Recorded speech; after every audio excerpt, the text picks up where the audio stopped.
Warahmatullahi wabarakatuh. Salam sejahtera, selamat malam rekan-rekan sekalian yang berbahagia. Hidup mahasiswa, hidup rakyat, hidup reformasi. Selalu setia mengawal reformasi. Lawan Jokowi, lawan Jokowi, lawan Jokowi. Kawan-kawan sekalian, di belakang saya ini adalah kawan-kawan 98 yang saya tahu betul mencurahkan banyak pikiran, tenaga, waktu, dan masa muda mereka untuk kita sampai ke level yang disebut dengan negara yang demokratik. Dan alhamdulillah selama hampir dalam 15 tahun terakhir dan 20 tahun terakhir benar-benar kita mengalami masa yang disebut dengan kehidupan bernegara yang demokratik. Sampailah kita ke fase kedua masa jabatan Pak Jokowi, dan di masa jabatan itu apa yang disebut dengan negara demokratik itu pelan-pelan satu persatu hilang. Dimulai dengan pelemahan institusi demokratik. Satu, KPK habis. Meskipun ada bangunannya, ada orangnya, tapi pada dasarnya kita lihat sekarang KPK-nya sudah lebih banyak bertengkar sesama ketimbang mencari, menangkap, dan menghukum para koruptor. Nah, selesai itu kita udah buat dahulu pemisahan TNI jelas, Polri jelas. TNI menangani pertahanan, sementara polisi menangani keamanan. Dua-duanya kembali bersatu lagi. Persis seperti yang kita alami di era Orde Baru dahulu, di mana TNI dengan Polri tidak jelas fungsinya masing-masing. Khususnya TNI yang mestinya mengawal pertahanan Republik Indonesia, sekarang juga ikut-ikutan cawe-cawe melakukan pengamanan. Ada pilkada, TNI ikut mengamankan. Ada demonstrasi, TNI ikut mengamankan. Bahkan kita dengar dahulu ada TNI yang kerjanya menurunkan bendera, menurunkan spanduk, menurunkan baliho, dan seterusnya itu. Nggak cukup di situ. Baru pemilu kemarin kita alami bersama-sama 2024 yang lalu. Menurut saya inilah pemilu yang paling buruk dalam pelaksanaan pemilu sepanjang era reformasi. Politik uang katanya marak-marak. Dinasti politik naik kelas. Tetapi Mahkamah Konstitusi praktek-praktek yang seperti ini bukannya dicegah, bukannya dikoreksi, malah dilegitimasi lagi oleh Mahkamah Konstitusi. Mahkamah Konstitusi menyebut bahwa dinasti politik itu boleh-boleh saja.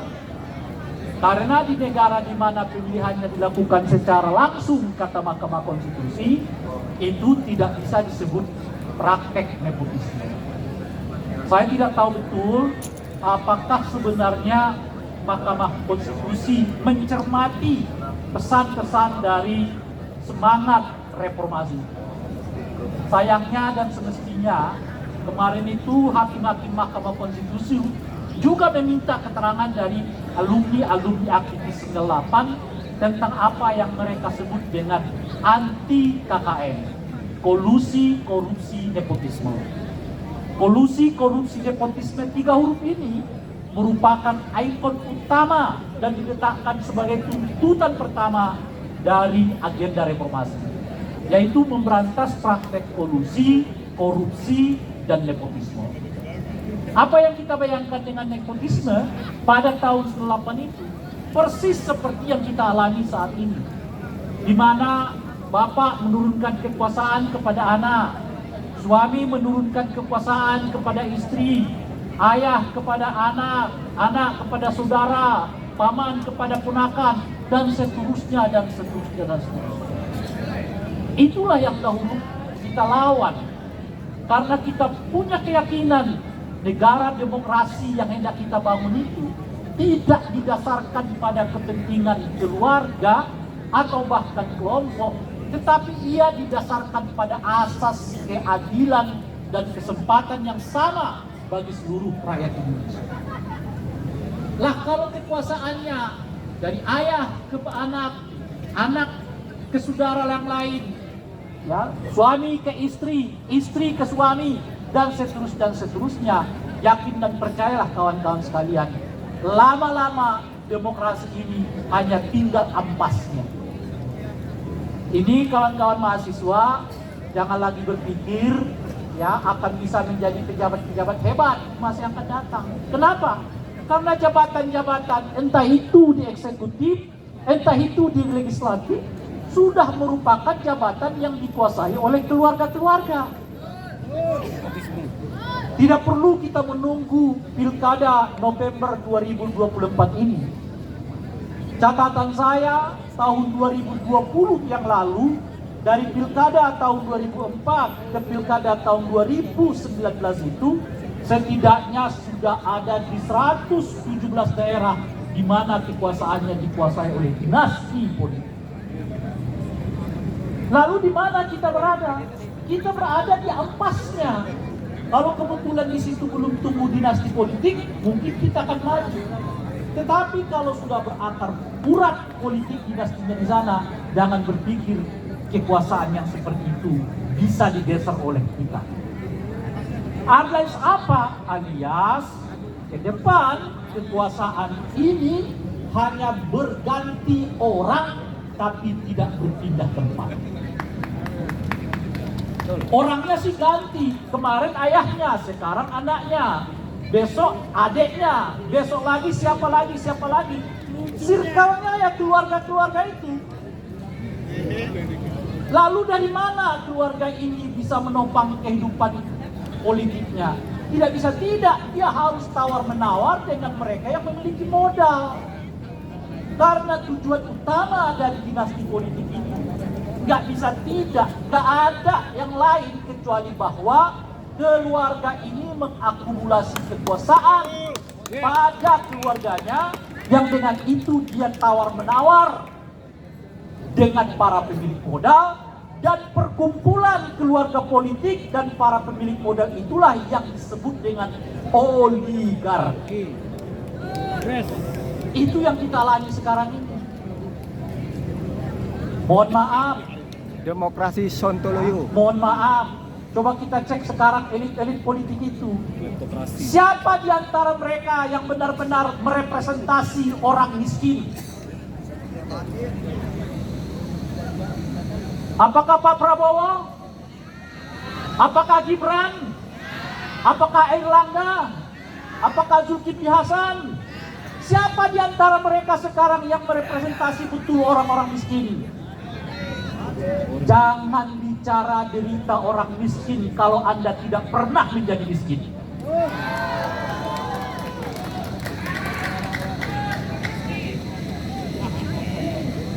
Jangan berkata-kata tentang cinta itu indah kalau Anda tidak pernah punya cinta.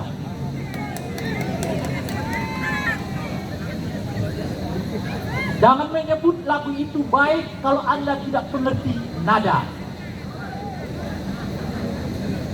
Kata-kata membela rakyat, kata-kata membela orang miskin, kata-kata membela demokrasi, itu hanya sekedar komunikasi dalam rangka mereka mengumpulkan modal dan kekuasaan. Sekarang kita lihat mereka warawiri ke sana kemari. Elit-elit politik warawiri ke sana kemari. Berdasarkan namanya silaturahmi, berdasarkan namanya rekonsiliasi. Betul bahwa orang bertemu dengan orang itu lagi hidup, namanya silaturahmi. Tetapi apa tujuan mereka bersilaturahmi itu? Terbukti sekarang, terlihat sekarang. Belum apa-apa mereka sudah menyatakan kami siap masuk ke pemerintahan. Lupa dia janji perubahan. Lupa dia janji bahwa ia akan mengatakan tidak kepada yang sekarang memenangkan ini politisi macam apa? Dalam 5 tahun terakhir yang kering dari politik kita itu adalah etik, adalah moral. Bahwa seolah-olah politik itu adalah sekedar orang datang ke TPS, coplos, selesai. Hei anak-anak muda, hei generasi Gen Z, kalau Anda percaya bahwa politik itu hanya sekedar datang ke TPS, pilih yang Anda suka, Anda dimanipulasi oleh para pemilik modal dan para politisi yang despotik. Betul. Pemilu tidak dihajatkan untuk itu. Demokrasi kita buat bukan untuk itu. Pemilu dan demokrasi kita buat itu agar diberi kesempatan kepada seluruh warga negara untuk mendapatkan haknya masing-masing di Republik ini. Nah sekarang mereka silaturahmi, rekonsiliasi, tapi belum apa-apa mereka udah berbicara tentang kami akan ikut pemerintah, kami akan ikut pemerintah. Kemana suara rakyat yang mereka minta suaranya pada Pilpres 2024 yang lalu, yang mengatakan kami enggak setuju dengan banyak kebijakan yang dilakukan oleh Pak Jokowi. Kemana suara itu? Hilang, lenyap. Elit-elit tidak peduli.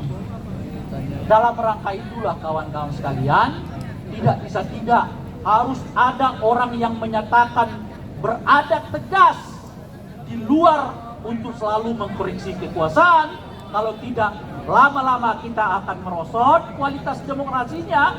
Dan kalau kualitas demokrasinya merosot, tidak ada yang dirugikan kecuali bangsa dan negara ini sendiri. Sementara seluruh kekuasaan dan penguasaan terhadap aset berbangsa dan bernegara kita ini hanya tergantung kepada sekelompok orang. Makanya saya mengatakan, kalau Anda maksudkan silaturahmi itu adalah artinya saya tidak boleh mengkritik kekuasaan, saya nggak boleh mengkritik cara-cara merebut kekuasaan, cara-cara nepotisme, cara-cara menggunakan aparat ASN kepala desa demi pemenangan, maka saya mengatakan saya tidak ikut silaturahmi. Kalau yang Anda maksudkan itu rekonsiliasi, berarti saya nggak boleh mengkritik cara Anda berpolitik, bahwa saya tidak mengkritik cara Anda menggunakan kekuasaan demi pemenangan pemilu, saya nggak boleh mengkritik bahwa kekuasaan pindah dari bapak ke anak, maka saya tidak ikut rekonsiliasi. Kalau yang Anda maksudkan itu adalah move on, dan sering kita dengarkan sekarang namanya move on ya. Itu nggak move on kalau lagi mengkritik. Itu nggak move on. Saya orang yang tidak move on. Kalau Anda maksudkan move on itu artinya mulut saya ditutup, pikiran saya dikekang, hati nurani saya ditindas. Itu berkaitan dengan penggunaan kekuasaan yang menurut saya tidak tepat. Maka saya tidak akan pernah move on dari situasi yang seperti itu.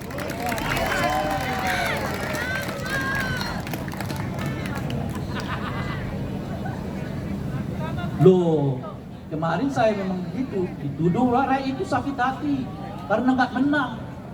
Sakit hati nggak menang. Saya kan dulu juga dituduh sama. Ini bukan soal sakit hati, soal bagaimana kita memantaskan diri, memastikan agenda-agenda reformasi tetap terjaga. Toh akhirnya kayak nggak menikmati apapun dari kekuasaan mereka.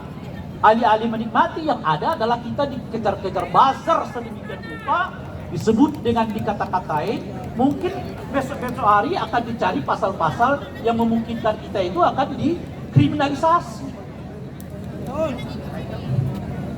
Nah, oleh karena itulah kawan-kawan sekalian, setidaknya yang ada di sini, supaya kita beri pelajaran kepada elit-elit yang sudah hitungan hari, belum hitungan bulan, apalagi tahun, mereka sudah lupa pada apa yang mereka ucapkan di dalam kampanye kemarin itu. Kita ingatkan bahwa yang hadir malam ini adalah barisan oposisi Indonesia. Mantap.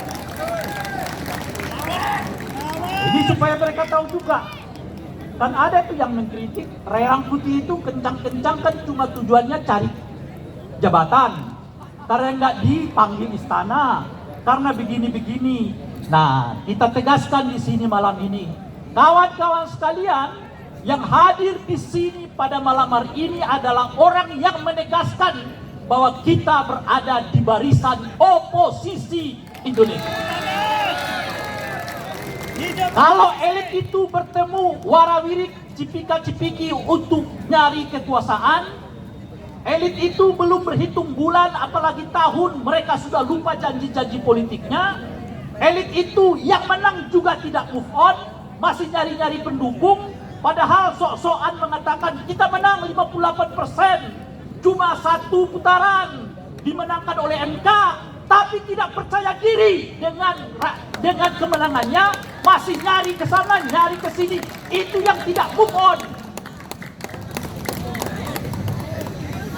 Kalau Anda move on, itu artinya nggak perlu lagi copot partai yang anu, copot partai yang anu, copot partai yang anu. Percayalah dengan 58% itu. Percayalah dengan putusan MK itu. Percayalah bahwa rakyat memang bersamamu. Kenapa masih nyari-nyari di luar itu? Karena mereka selalu menuntut orang kalah, hormatilah orang yang menang. Malam ini kita katakan, hei orang yang menang, hormati kami orang yang kalah. Cara hormatnya nggak macam-macam. Jangan rayu-rayu kami, jangan ajak-ajak kami. Tempat kami jelas oposisi terhadap Anda. Kelola pemerintahan 5 tahun ke depan kami akan awasi kalau Anda macam-macam berhadapan dengan kami. Itu cara menghormati kita. Seperti kita menghormati mereka. Saya nggak minta jabatan, nggak minta posisi, nggak minta macam-macam. Silakan Anda kemana-mana. Tapi ingat, kalau Anda macam-macam dengan amanah reformasi, kami akan berikan. Nah oleh karena itulah kawan-kawan, kalau para elit ini sibuk warawiri kesana kemari mencari jabatan, bersikap pragmatis, kita di sini bersama dengan para guru-guru besar, akademisi, intelektual, aktivis-aktivis 98 tegas menyatakan kami berada di barisan oposisi Indonesia. Ya, sehingga dengan begitu tidak boleh ada tuduhan kalau kita keras berbicara, rakyat itu nyari-nyari jabatan. Kalau saya mau nyari jabatan sejak tahun 99 kita udah bisa. Sebab tahun 99 ini semuanya pelaku reformasi. Yang pelaku reformasi itu era sekarang orang-orang viral di tahun 99. Dicari-cari elit. Karena mereka punya legitimasi untuk mendukung kekuasaan sebagai orang yang menggerakkan massa untuk meruntuhkan rezim Orde Baru. Tapi alhamdulillah sudah 25 tahun berlalu reformasi. Sudah berapa tahun? 26 tahun berada reformasi. Alhamdulillah kami tetap di sini, tidak kemana-mana, tetap dengan posisi kawal agenda reformasi, tolak nepotisme, tolak korupsi, tolak kolusi. Nah, oleh karena itu jangan berhenti malam ini. Tanggal 2 Mei kita akan melakukan Hari Pendidikan Nasional. 2 Mei ya. Ayo kumpul bersama-sama kembali di tempat ini. Nanti kawan-kawan panitia yang akan mungkin menjelaskan teknisnya. Apa yang mau kita lakukan? Mengingatkan kembali watak dasar dari utama pendidikan itu adalah pendidikan moral, pendidikan etik. Dan moral paling tinggi, etik paling tinggi itu adalah mendahulukan kepentingan orang dibandingkan kepentingan diri sendiri, keluarga dan kelompok. Maka nepotisme itu bertentangan dengan etika, dan yang bertentangan dengan etika bertentangan dengan tujuan pendidikan nasional kita. Tanggal 2 kita kembali ke sini rame-rame. Untuk selanjutnya nanti itu mungkin diatur oleh panitia. Terima kasih. Assalamualaikum warahmatullahi wabarakatuh. Terima kasih Bung Rey. Tepuk tangan yang meriah untuk Bung Rey. Oke, sebelum kita masuk ke orasi selanjutnya yang akan disampaikan oleh Bung Usman Hamid, kita nyanyi dulu.